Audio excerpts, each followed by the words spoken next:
although morbid, I can't help but wonder. Not a lot of people are keeping the sensible distance, but I'm about to find out what is going to happen to my job.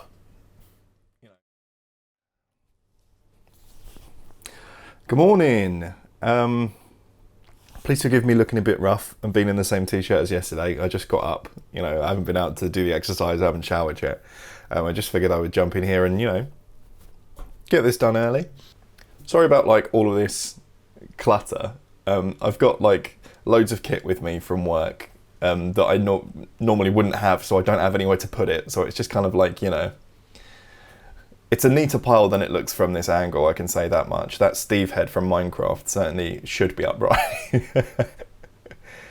So, Ben is going to be furloughed. He's found out. Which is, pretty cool because it means we've got financial security, and he's going to be able to use his time to volunteer, which is really, really awesome. I'm really proud of him. Because he really wants to use this time to help people, which is cool. And it's making me wonder what will happen today regarding my job. I thought that the announcement was going to come yesterday, but it's been put back to today. So I think today I'll find out what's going to happen with my job in regards to whether I'll be furloughed or whether I'll be kept on in some capacity. I won't go into any more detail than that, but it's quite, it makes me quite excited / anxious, right? Just because of the unknown, I guess. Same way that, Ben volunteering makes me excited and anxious because whilst we're just in here, it's a closed loop, right? And neither of us is at risk of getting coronavirus because of Ben's fever, which may well have been coronavirus. We've been closed off for about maybe at least a week and a half, longer than most people, I think. So we've not been out in the world and around people, and now it's been so long, we both know we are healthy. While we're indoors, that's a kind of closed circuit. Do you know what I mean? And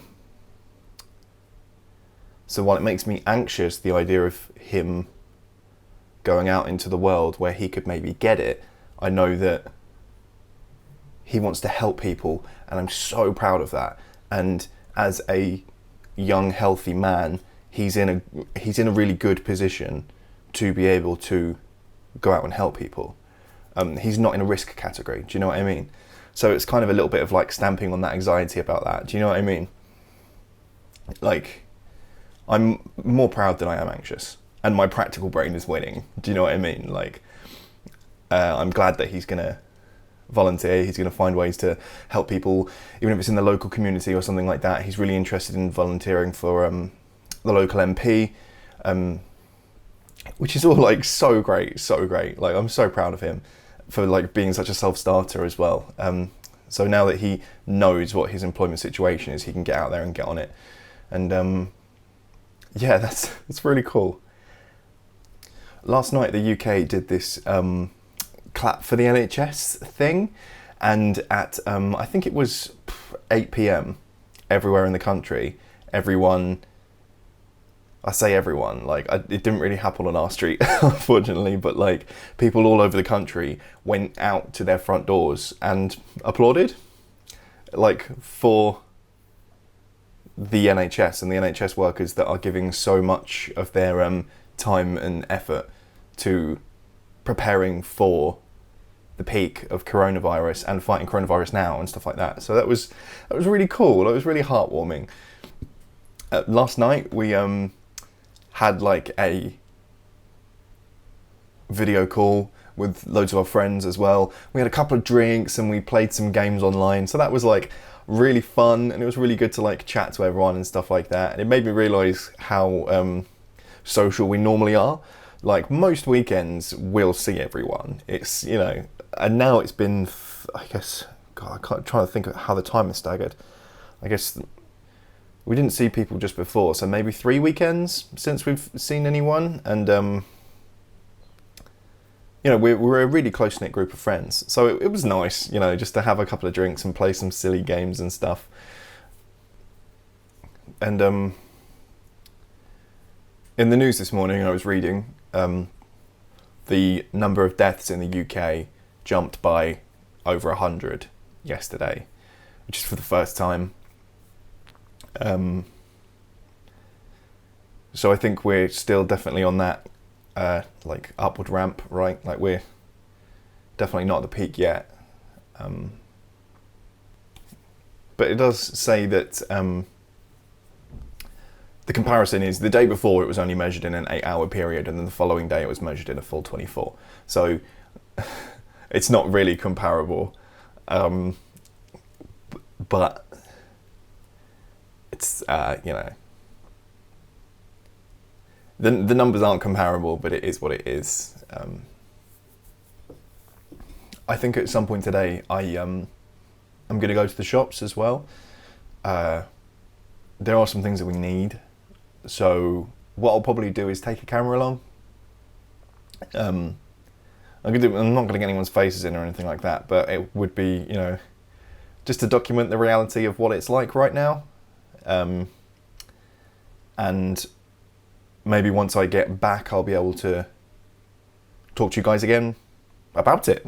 So, yeah, that's it for today's little catch up, I guess. I'm going to go get a bit of garden exercise and have a coffee and a shower. Quick update. Like, it's just been confirmed by Boris Johnson that he has coronavirus. He's developed mild symptoms and now he's self-isolating. So,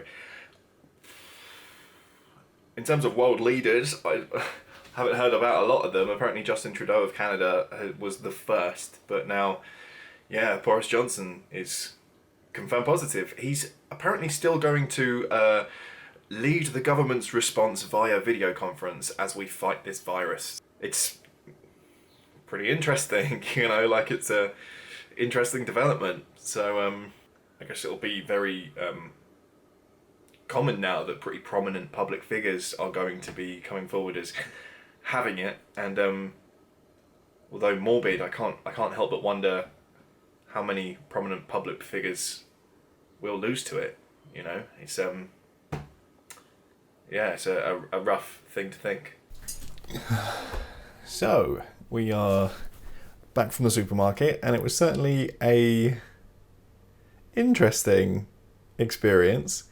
When we got to the supermarket, like when we parked up there, we could already see that something was very different. We'd heard that there were queuing systems in place in other local supermarkets from our friends, but when we got there, it was like, you know, road barriers and metal fences. It was all a bit, like a teensy bit dystopian. Not to, like, you know, put an extreme twist on it or something, because everything was like very well calm, very well organised. But it was just quite strange how we were, you know, everyone was standing there in silence, at least 2 meters away from each other. And we were just all sort of like walking down these big corridors almost. I guess I don't know how to describe it. Like, you know, channels. It was weird. And it didn't look busy. That might have been because everyone was really spread out. But it took about 25 minutes to get in there, which wasn't a horrible wait, obviously, because, like I said, everyone was calm. It was very quiet. When we got in, everything was kind of a little bit more loosey-goosey, right? So not a lot of people are keeping the sensible distance, but it's still a lot less crowded than you would expect it to be here on a, I suppose it's a Friday, isn't it? But still, the entrance was really weird, like queuing up behind those barriers and everything. But no eggs, no flour. When it came time to pay, they'd put these sort of like markers on the floor to let you know where to stand and like where the queue was being directed, so that you basically sort of arranged yourself like you did outside.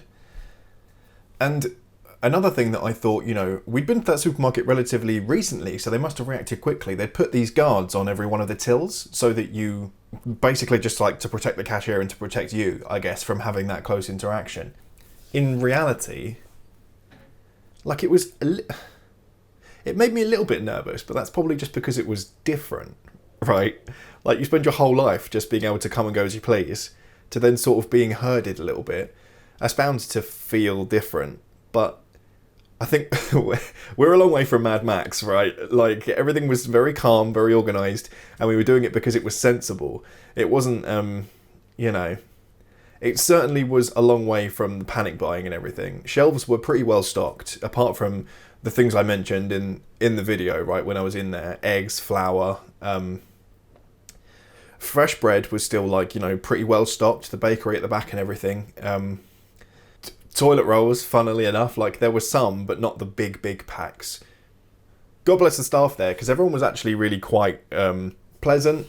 You know, we had a bit of a chat with the cashier when we were paying for our shopping about how things had been and everything, and she said, oh, you know, it's been a bit manic, which was, you know, understandable.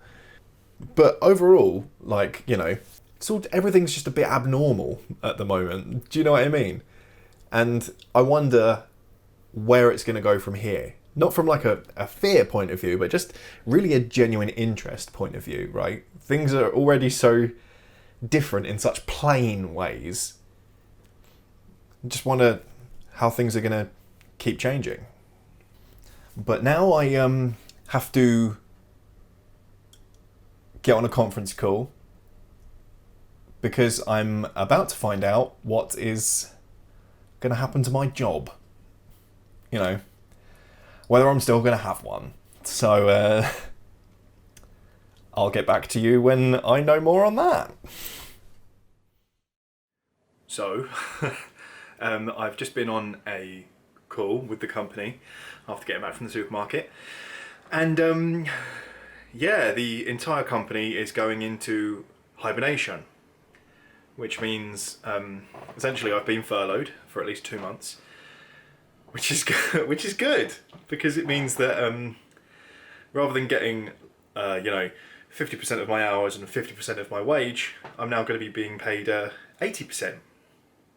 So it's sad that the company's going to be in hibernation on, like, skeleton staff for 2 months, but good news that now Ben and I are both furloughed. We have, you know, a good income that is safe, as opposed to there was obviously worries about how we were gonna pay our rent and stuff, but that's all, whew, you know, it's all been alleviated, which is great, and it's really good news. And I just thought I would hop on here to, you know, give a bit of an update on that. So yeah, I've been furloughed.